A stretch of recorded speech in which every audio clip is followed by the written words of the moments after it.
মুসলিমি আলাল মুসলিমি সিত্তা খিসালিন, এক মুসলমানের প্রতি আরেক মুসলমানের 6টা অধিকারের মধ্যে 1 নম্বর অধিকার হলো ইউসাল্লিমু আলাইহি ইদা লাকিয়া, যখন এক মুসলমান আরেক মুসলমানের সাথে সাক্ষাৎ হয় তখন প্রধান 1 নম্বর দায়িত্ব হলো তাকে সালাম প্রদান করা।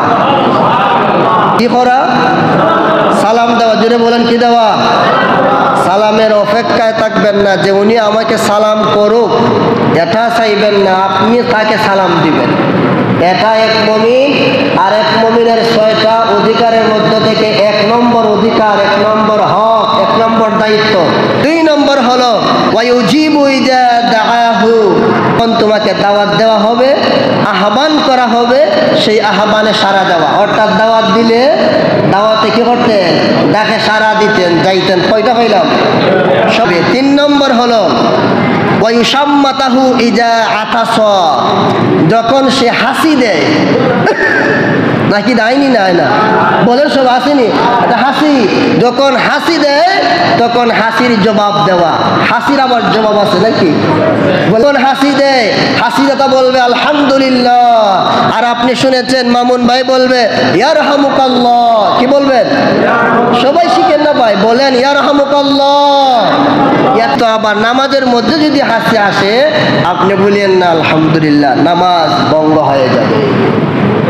4 নম্বর হলো ওয়ায়াউদু ইদা মারিদা, এক মুসলমানের আরেক মুসলমানের 6টা অধিকারের মধ্যে 4 নম্বর অধিকার হক হলো যখন অসুস্থ হয়ে যায় তখন তার সেবা যত্ন করতেন। কি করতেন?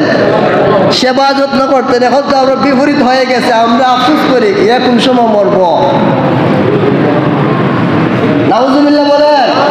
সুতরাং অসুস্থ হলে কি করতেন? সেবা যত্ন করতেন, যাইতেন, জিজ্ঞাসা করতেন, ফাললে কপালের মধ্যে হাত রেখে বলতেন আসআলুল্লাহুল আযীম রাব্বুল আরশিল আযীম আইয়াশফিয়াক, আলহামদুলিল্লাহিল্লাযী আফানি মিম্মা বতালাকা বিহি ওয়া ফাদ্দালানি আলা কাসীরিন মিম্মান খালাকা তাফদীলা। অসুস্থ হলে গিয়ে দেখতেন, মাথা হাত বুলাইতেন, আবার বেশি সময় থাকতেন না, তাড়াতাড়ি দেখে খোঁজখবর নিয়ে আবার তাড়াতাড়ি চলে আসতেন। তাহলে 5 নম্বর ওয়ায়াত্তাবিউ জানাযাতাহু ইযা মাতা, যখন ওই লোকটা মুসলমান মারা যায় তো তাকে গোসল করাতেন, কাফন দিতেন, দাফন করতেন, জানাজার মধ্যে অংশগ্রহণ করতেন। 6 নম্বর হলো ওয়ায়ুহিব্বু লাহু মা ইউহিব্বু লিনাফসিহি, এক মুসলমান আর এক মুসলমানের 6টা অধিকারের মধ্যে 6 নম্বর যে অধিকার হকটা হলো নিজের জন্য যা পছন্দ হয় অপরের জন্য সেটা পছন্দ করতেন।